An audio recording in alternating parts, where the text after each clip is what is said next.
యాడికి క్రైస్తవ కూడిక గృహం సంఘ సభ్యులకు యేసుక్రీస్తు నామములో శుభములు. సహోదరులారా, ఈ రాత్రి ప్రత్యేకమైన కూడిక గనుక మీ పనులు, ప్రయత్నములు, కార్యములు ముగించుకొని మీతో పాటు మీ పొరుగువారిని కూడా తీసుకొని రావాల్సిందిగా మనవి చేయొచ్చు. ఈ కూడికను ప్రార్థన ప్రారంభం చేసుకుందాం. ప్రార్థన. ప్రేమించిన మా తండ్రి, మీ నామాన్ని బట్టి మీకు స్తోత్రములు చెల్లిస్తున్నాం. అక్కడ దినాలు, అంత్య దినాలు, అపాయకరమైన దినాలలో యేసు ప్రభువా, ఈ రాత్రి జరుగుతున్న ఈ ప్రత్యేకమైన కూడికను మీరు ఆశీర్వదించండి. కూడికలో ఆది అంతం అధ్యక్షత వహించి మీరు మహిమ పొందండి.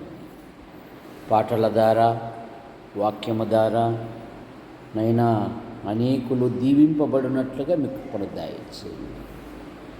ఈ కార్యక్రమంలో మీరే మహిమ పొందమని నామములో ప్రార్థిస్తూ ప్రారంభం చేస్తున్నాం తండ్రి. ఆమేన్.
పరిశుద్ధ గ్రంథము నుండి మొదటి దినవృత్తాంతములు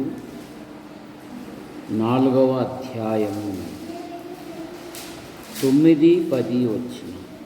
ఎబ్బేజు తన సహోదరుల కంటే ఘనము పొందిన వాడై ఉండెను. వేదన పడి ఇతని కంటినని అతని తల్లి అతనికి ఎబ్బేజు అని పేరు పెట్టాడు. ఎబ్బేజు ఇశ్రాయేలీయుల దేవుని గూర్చి మొరపెట్టి, నీవు నన్ను నిశ్చయముగా ఆశీర్వదించి నా సరిహద్దును విశాలపరిచి నీ చెయ్యి నాకు తోడుగా దయచేసి నాకు కీడు రాకుండా దానిలో నుండి నన్ను తప్పింపుమని ప్రార్థింపగా దేవుడు అతడు చేసిన మనవి చేసిన దానిని అతనికి దయచేసెను. ప్రార్థన. ప్రేమించిన మా తండ్రి, మీ నామాను బట్టి మీకు స్తోత్రములు చెల్లిస్తున్నాను. యాడికి క్రైస్తవ కూడిక గృహం చేర్చబడిన ప్రతి కుటుంబాన్ని బట్టి మీకు స్తోత్రం. ప్రభుత్వ శాఖల్లో కొందరు, ప్రైవేటు సంస్థల్లో కొందరు, కొందరు రాత్రింబగలి భిన్న రీతిగా ప్రయాసపడుతూ ఉన్నారు. నైనా వారి పనులలో, వారి వృత్తులలో, అనుదిన ప్రయాణములో మీ కృపాక్షేమాలు ఉంచి మీరు కాపాడుతున్న విధానాన్ని బట్టి కూడా ముగిస్తుంది. శనివారం, ఆదివారం జరిగిపోయే ప్రత్యేకమైన కోడికలను మీరు ఆశీర్వదించండి. అనేకులు వచ్చి దేవుని వాక్యం వినున్నట్లుగా మీ కృపను దయచేయండి. వర్షాకాలం ఆరంభ దినాలలో ఉన్నాము, సరైన వర్షము లేదు. భూమి మీద తొలకరి వాన, కడవరి వాన కురిపించువాడవు నీవే కదా. సముద్రాలను కదిలించండి. బలమైన అల్పపీడనాలు ఏర్పడి బలమైన వర్షాలు పడినట్లుగా మీ కృపను దయచేయండి. డిఎస్సి కొరకు సిద్ధపడుతున్న బిడ్డల కొరకేమో ప్రార్థిస్తున్నాం. సంఘంలోనూ నమ్మిన వారు అనేకమైన పిల్లలు ప్రయాసపడుతూ ఉన్నారు. నైనా మంచి ఫలితాలతో పాస్ అవునట్లుగా మీ కృపను దయచేయండి. కొద్దిసేపు నీ వాక్యమును ధ్యానిస్తుండగా నైనా మీరు మాతో మాట్లాడి మహిమ పొందమని యేసు ప్రభు నామములో ప్రార్థిస్తున్నాం తండ్రి, ఆమేన్.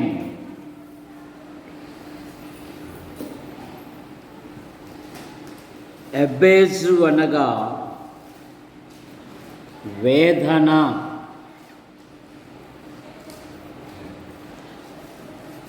వేదనతో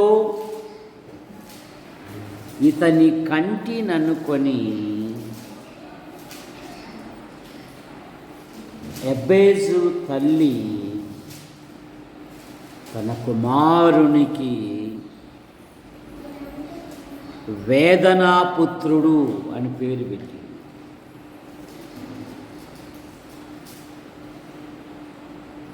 పాత నిబంధనలో ఆజ్ఞ అతిక్రమించినందుకు అవ్వతో దేవుడు అన్నాడు,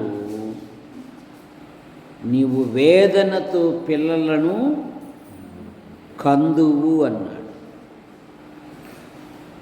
కానీ మన ప్రభువైన యేసుక్రీస్తు వారు మన కొరకు ఆయన సిలువలో వేదన పడి మనలను రక్షించారు. ఇంకా పౌలు గారు అంటున్నారు, నా సహోదరుల మీద నాకు వేదన భారము గలదు అన్నాడు. ఈ కుమారుడు చిన్నప్పుడు తల్లిని దుఃఖపెట్టినవాడు, కుటుంబానికి నింద తెచ్చినవాడు. కానీ పరిశుద్ధాత్మ దేవుడు ఏమని రాస్తున్నాడంటే, తన సహోదరుల కంటే ఘనము పొందినవాడు. చాలామంది ఘనత కొరకు నానా పాటలు, నానా ఫీట్లు పడుతూ ఉన్నారు. ఘనత పొందడం లేదు, కానీ వారు ఘనహీనులుగా జీవిస్తూ ఉన్నారు. బైబిల్ ఏం చెప్తుందంటే, ఘనతకు ముందు ఏముంటుంది? వినయం. ఇది లేకుండా ఘనత కావాలి అంటే రాదు. యేసు ప్రభువారు కూడా చెప్పారు, మీలో ఎవడు గొప్పవాడై ఉండగోరునో వాడు ఏమై ఉండాలంట? పరిచారకుడై ఉండాలి, దాసుడై ఉండాలి. సరే, ఎబ్బేజు తన సహోదరుల కంటే ఘనము పొందినవా. ప్రభు అయిన యేసుక్రీస్తు వారు అన్నారు, సామెతల గ్రంథం 4వ అధ్యాయము 7వ వచనములో, సామెతల గ్రంథం 4వ అధ్యాయము 7వ వచనం, జ్ఞానము సంపాదించుకొనుటయే జ్ఞానమునకు ముఖ్యాంశము, నీ సంపద అంతయు ఇచ్చి బుద్ధి సంపాదించుకొనుము, దానిని గొప్ప చేసిన ఎడల అది నిన్ను హెచ్చించును, దానిని కౌగిలించుకొనిన ఎడల అది నీకు ఘనత తెచ్చును. జ్ఞానము. యేసు ప్రభువారు మనకేమై ఉన్నారంట? 1 కొరింథీ పత్రిక 1వ అధ్యాయం 31వ వచనములో ఆయనే మనకు జ్ఞానము అనే మాట ఉంది. తర్వాత యేసు ప్రభు దగ్గర ఏమున్నాయంట? బుద్ధి, జ్ఞానముల సర్వ సంపదలు ఆయనను కలిగి ఉంటే చాలు, నీకు ఘనత దొరుకుతుంది. యేసు ప్రభును నీ ఆధ్యాత్మిక జీవితంలో నువ్వు కలిగి ఉంటే ఘనత దొరుకుతుంది. కనుక తన సహోదరుల కంటే ఘనము పొందినవాడు. ఎప్పుడు ఘనము? యేసుక్రీస్తును అంగీకరించుట వలన. అక్కడక్కడ మనం చూస్తాం, ఎలీషా కాలంలో సునేము పట్టణములో ఘనురాలైన ఒక స్త్రీ, ఆమె పేరు లేదు కానీ ఆమె క్రియలు ప్రశంసించబడుతూ ఉన్నాయి. చాలామంది పేరు కొరకు నానా పాటలు, నానా ఫీట్లు పడుతూ ఉన్నాయి. ఆది కాలంలోనే, ఆది కాండం 11వ అధ్యాయంలో మనం ఏదైనా ఒకటి చేసి పేరు, ఇది మానవ ఆలోచన, సంపాదించుకున్నారా? దేవుడు దానిని విఫలం చేశాడు. నయానో భయానో, ముంచో మునుగో, సమాజంలో మానవునికి పేరు రావాలి. సరే, నువ్వు కోరుకుంటే, నువ్వు అనుకుంటే రాదు. ఆయన నీకు అనుగ్రహించాలి. ఇక నూతన నిబంధనలో అపోస్తల కార్యాల 17వ అధ్యాయం 11వ వచనములో, వీరు తెస్సలోనికలో ఉన్నవారి కంటే ఘనులై దేవుని వాక్యమును అలాగూ ఉన్నవో లేవో అని బెరియా క్రైస్తవులు దేవుని లేఖనములను పరిశోధించు. ఘనులై. చూసారా? నా వలన నీకు ఘనత దొరుకును. చిన్నప్పుడు చెడ్డవాడే, నమ్మనప్పుడు చెడ్డవాడే, నమ్మిన తరువాత తన తోటి వారందరికంటే గనుడైనాడంట. అంత శ్రేష్టమైన మాట అండి. కనుక పిల్లలు బాల్యములోనే ప్రభు అయిన యేసుని అంగీకరించాలి. ఈ యవనస్తుడు ఏవేవో చేయలేదు, కానీ వాళ్ళమ్మ గొప్ప ప్రార్థన పరురాలు గనక ఇతడు కూడా ప్రార్థించడం అలవాటు చేశాడు. ఏం చదువుతున్నాము? ఇశ్రాయేలీయుల దేవుని గూర్చి మొరపెట్టి. ఏమంట? ఇశ్రాయేలీయుల దేవుని గూర్చి మొరపెట్టి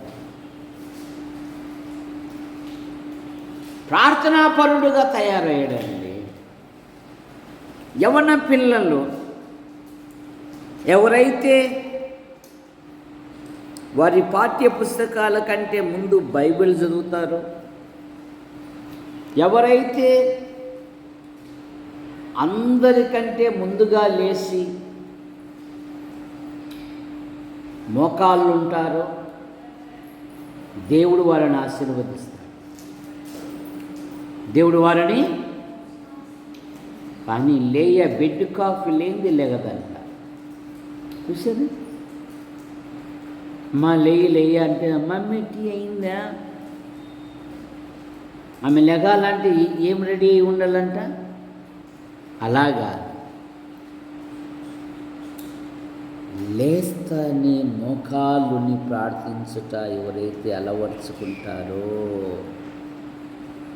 ఎవరైతే అవలంబిస్తారో, ఎవరైతే ప్రారంభిస్తారో, ఎవరైతే ప్రార్థనలో ఉంటారో, వారి జీవితాలలో దేవుడు గొప్ప కార్యాలు జరిపిస్తాడు. యవనస్తుడు అసూయపడలేదు, ఈ యవనస్తుడు మత్సరపడలేదు, ఈ యవనస్తుడు ప్రజల వైపు చూడలేదు, తన దేవుని వైపు చూసి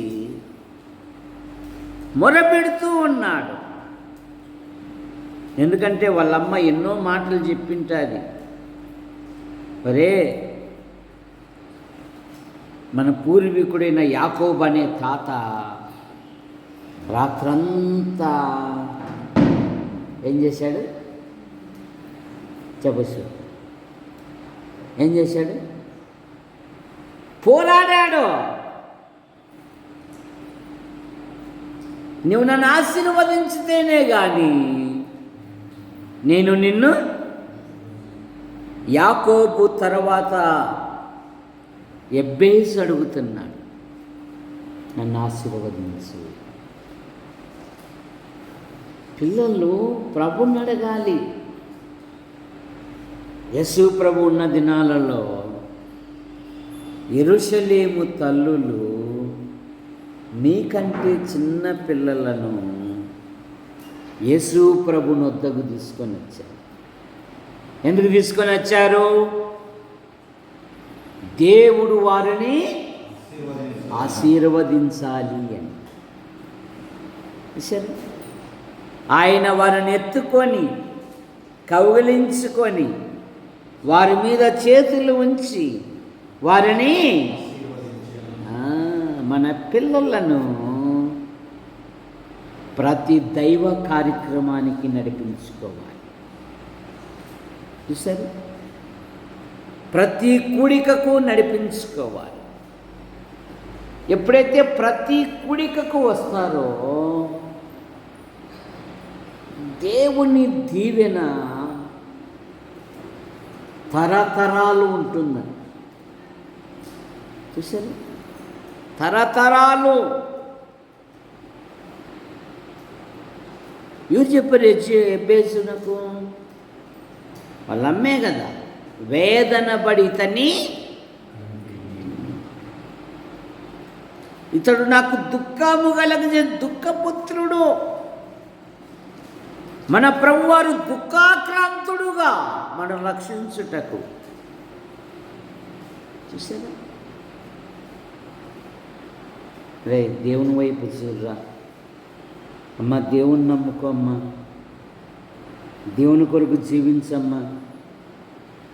మన పూర్వీకుడైన యాకోబు లోకం వైపు, లోకంలో ఉన్న వ్యక్తులను ఆధారం చేసుకోలేదు. ప్రభు పాదాలు పట్టుకున్నాడు. నన్ను ఆశీర్వదించు అన్నాడు. నువ్వు కూడా ప్రభున్నాడు. నా భవిష్యత్తు ఏమిటి? నా భవిష్యత్తు పట్ల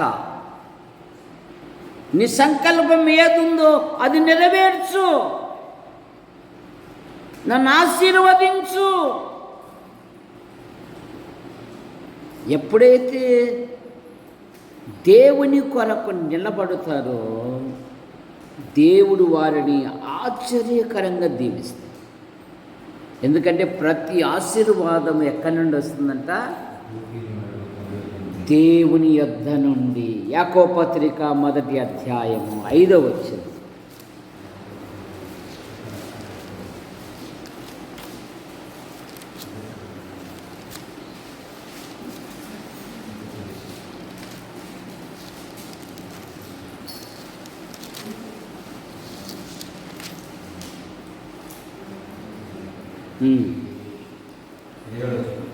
చదువు.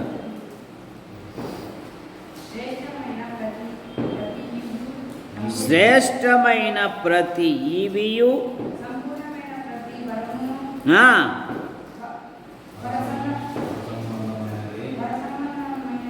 పరసంబంధమైనదై జ్యోతిర్మయుడగు తండ్రి యొద్ద నుండి ఏది? ఆశీర్వాదము. చూసారా? నా ప్రియ సహోదరులారా, మోసపోకుడి. శ్రేష్టమైన ప్రతి ఈవియు, సంపూర్ణమైన ప్రతి వరమును పరసంబంధమైనదై జ్యోతిర్మయుడకు దేవుని యొద్ద నుండి వచ్చును. దేవుని యొద్ద నుండి.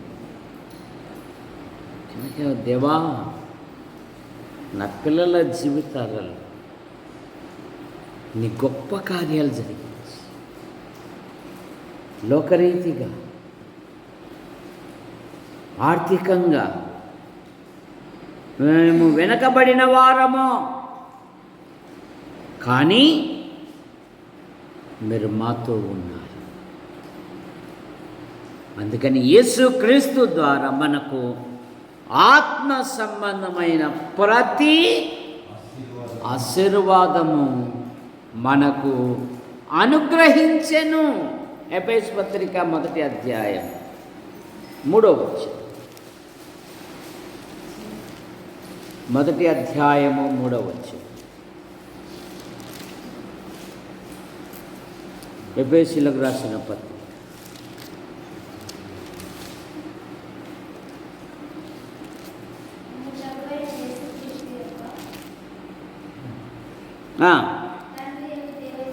తండ్రియకు దేవుడు స్తుతింపబడును గాక. ఆయన క్రీస్తునందు పరలోక విషయములలో ఆత్మ సంబంధమైన ప్రతి ఆశీర్వాదము మనకు ఇవ్వబోతాడు కాదు, ఇచ్చాడు. పేతురు భక్తుడు ఏమంటాడంటే, మీరు ఆశీర్వాదమునకు వారసులగుటకై నన్ను ఆశీర్వదించు.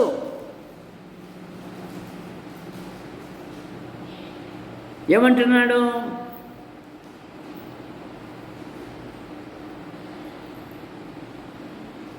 నా సరిహద్దును విశాలపరచు, నన్ను విస్తరింపచేయి.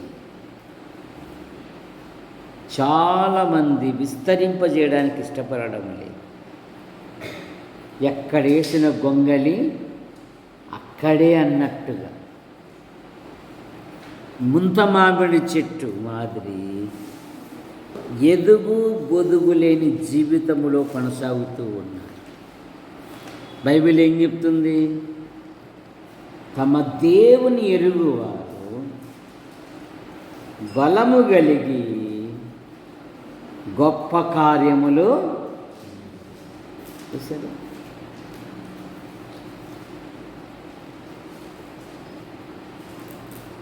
ఒక సేవకుని ఒక ఆయన అడుగుతున్నాడు, మీకు డ్రైవింగ్ వచ్చా అని.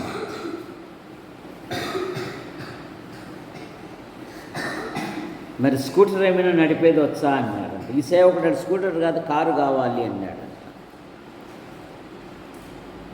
ఏందన్నా నేను స్కూటర్ అనుకుంటే నువ్వు కారు అంటున్నావు అంటున్నా.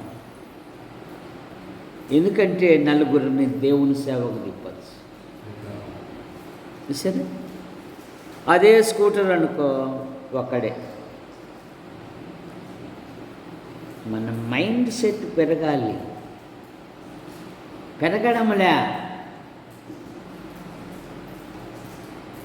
ఒక నలుగురు తీసుకొని వెళితే దేవుడి సేవ ఏమవుతుంది? విస్తరిస్తారు. ఒకరు పాట పాడతారు, ఒకరు ప్రార్థన చేస్తారు, ఒకరు వాక్యం చెప్తారు. చూసారా? ఏదైనా ఒక స్థలంలో మీటింగ్ పెట్టుకోవాలన్నా కూడా 2 సార్లు తిరగచ్చు, వచ్చే వాళ్ళని తీసుకొని వెళ్ళచ్చు. సరే,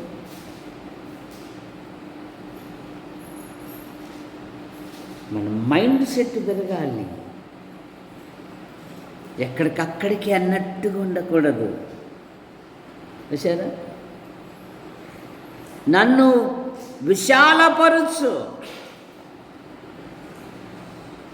నా సరిహద్దును విశాలపరచు, దేవా నీ కృపను దయచు. ఈ ఉదయాన్నే మా బస్సు గుత్తి డిపోలకి క్రాసింగ్ అవుతూ ఉంది. ఒక యవనస్తుడు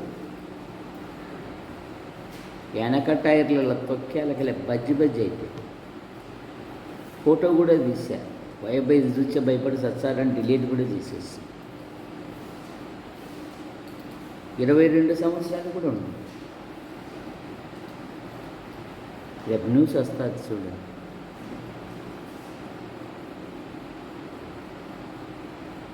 జీవితము స్వల్పం.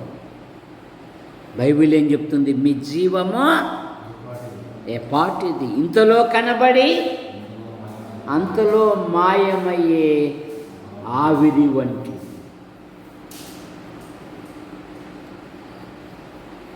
నిన్ను పోషించుకోవడానికి వనరులు ఇచ్చాడు,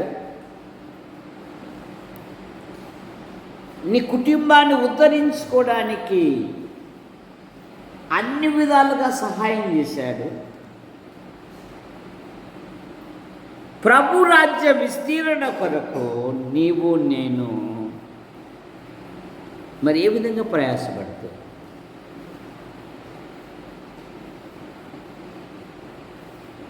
ఇది విశ్వాసంతో కూడిన పని. ఫలితం వెంటనే రాదు. చాలామంది ఫలితాల కోసం చూస్తున్నారు. చూసారా? బైబిల్ ఏం చెప్తుంది? నీ ఆహారము. మన దొరస్వామి ఉన్నాడు, పొద్దున విత్తనం వేసి సాయంత్రం నారు పంటకు వస్తావా దొరస్వామి? ఏ విత్తనమైనా కూడా ఎట్లా చెప్పు? ఎన్ని నెలలు కాసుకొని ఉండాలా? కనీసం 3 నెలలన్నా ఉండాలా. రాత్రి పగళ్ళు. చూసారా? కృపమ్మ.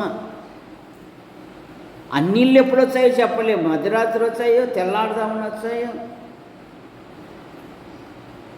వ్యవసాయదారుడు ఓపికతో కలిగి విస్తారమైన పంట కొరకు ప్రయాసపడతారు. 2 రక్షణ పొందుటకు ఒక దైవజనుడు 42 సంవత్సరాలు ప్రార్థన చేశాడు. విచిత్రం ఏంటంటే చనిపోయే ముందు ఒకడు రక్షించబడతాడు, చనిపోయిన తర్వాత 3 రక్షించబడతాడు. మనకు అప్పుడే ఫలితం కావాలి, అలా కాదు. ఇది విశ్వాసముతో కూడిన పని, నిరీక్షణతో కూడినది. చూడండి 1 తెస్సలోనికీయులు 1వ అధ్యాయం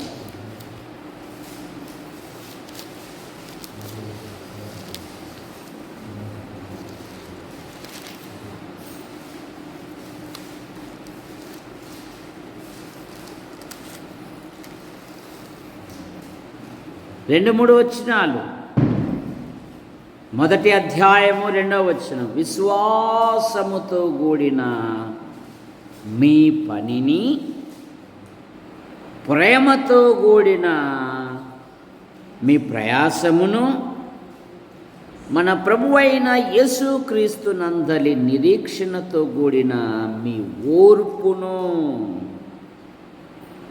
మేము తండ్రి అయిన దేవుని ఎదుట మానక జ్ఞాపకం చేసుకునొచ్చు మా ప్రార్థనల యందు మీ విషయమై విజ్ఞాపనము చేయచ్చు మీ అందరి నిమిత్తం ఎల్లప్పుడూ కృతజ్ఞతాస్తుతులు.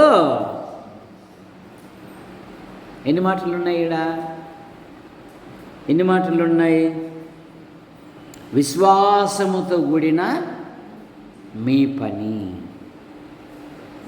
ప్రేమతో కూడిన మీ ప్రయాసము, నిరీక్షణతో కూడిన మీ ఓర్పు. సరే,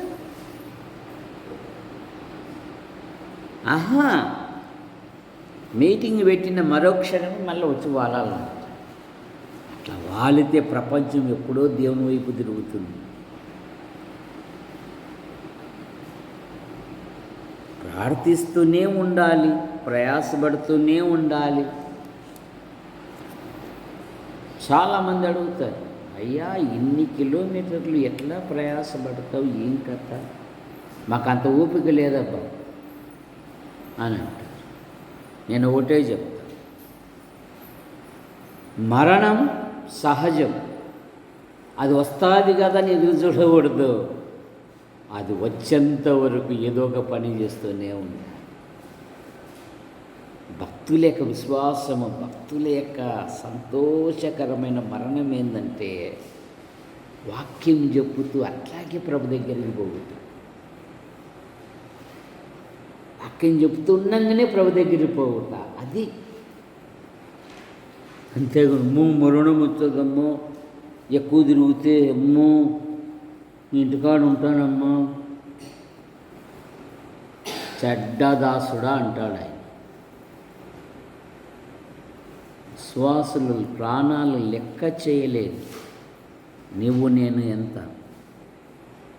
వారు రాళ్లతో కొట్టబడినారు, రంపాలతో కోయబడినారు, గుహల్లో దాచుకున్నారు. కానీ వారిలో ఉన్న సంతోషాన్ని ప్రపంచానికి తెలియజేశారు.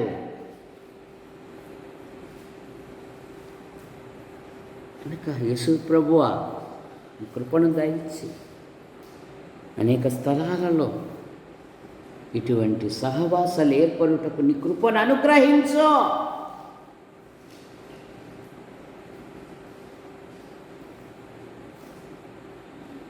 ఒకవేళ నేను అనుకోకుండా ప్రభు దగ్గర పోయినాను అనుకోండి, ఆంధ్ర తెలంగాణ నుండి ఎన్ని వందల మంది వస్తారో అప్పుడు తెలుస్తుంది మీకు. అంతవరకు తెలియదు.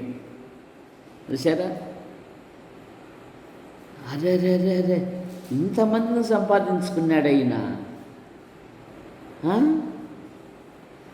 ఏదో ఊరికి బ్యాగ్ వేసుకొని పోతాంటే వచ్చంటే ఏమో అనుకున్నామే, ఇన్ని వందల మంది వచ్చినారా?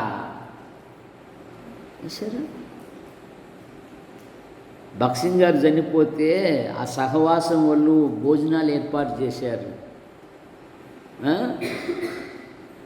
కానీ ప్రవీణ్ గారు ప్రభు దగ్గరికి వెళ్ళిపోతే స్వచ్ఛందంగా క్రైస్తవ లోకమే అక్కడ కనపడింది. వారికి ఆశ్రయాలు లేవు, వారికి సదుపాయాలు లేవు.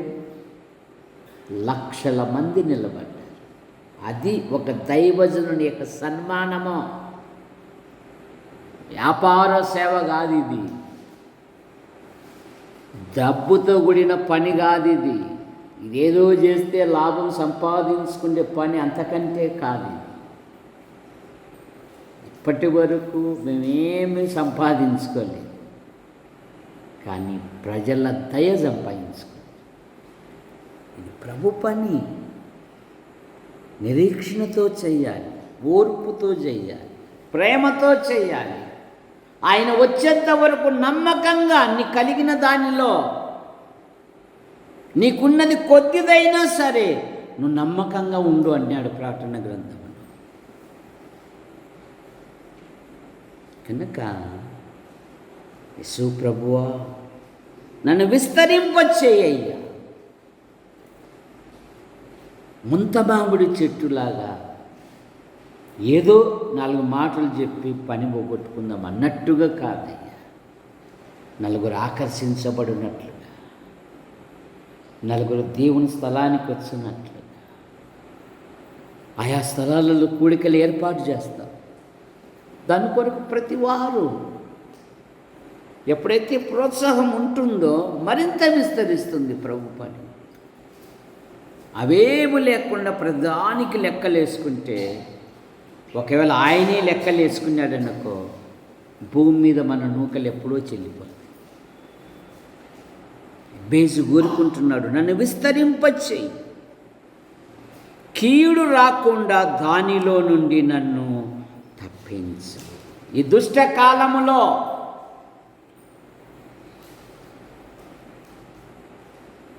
బైబిల్ చెప్తుంది కదా, దుష్ట సహవాసము మంచి నడవడిని కోరుకుంటున్నాడు ఒక యవనస్తుడు. నాకు కీడు రాకుండా దానిలో నుండి మొర్దెకైకి కీడు తలపెట్టాడు హామాను అనేవాడు. ఉత్సాహముతో ఉరుకయ్య తీసుకొని వచ్చాడు. రాజుగారి కోపము వాని వంశమును ఉరిదీసేంత వరకు రాజుగారి కోపం చల్లారలేదంట.